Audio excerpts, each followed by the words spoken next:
If you're waiting for a fresh coat of paint to dry before applying the next one and you don't want to clean the brush, you could stick the brush back in the can, but there's a better way.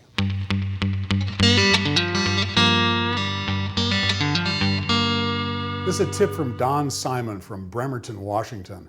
And Don recognizes that sometimes you just have to wait a little while before the next coat's going to go on.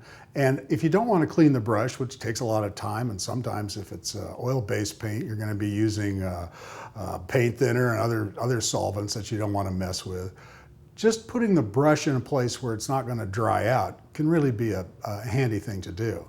Now what Don used to do was to jam that brush into a plastic bag, but it was a messy, messy thing, and the handle would get paint on it, and the bristles and so forth wouldn't retain their proper shape. So the key to this is to use a Ziploc sandwich bag, the kind that you can reseal.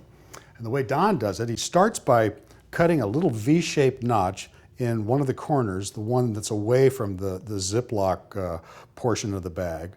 And that's where the handle of the brush is going to enter first. We're not jamming the bristles into the bag first. We're going to put the handle of the brush into the bag first. Gently pull that through there, and at the same time, tuck the brush all the way into the corner. You want to make sure that there's some paint on it because we want it to stay moist.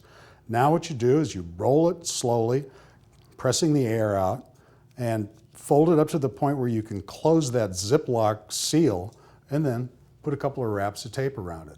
And this brush is going to stay fresh in this bag for the next couple hours while that paint dries and you can put the next coat on. I know there are plenty of purists watching this video right now who insist on cleaning a brush after every usage. And that's nice if you've got the time to do it, you've got the solvents to do it. But sometimes just getting a couple of hours out of that brush without having to clean it can be a pretty practical way to go. Thanks, Don. Great tip. That's a good idea.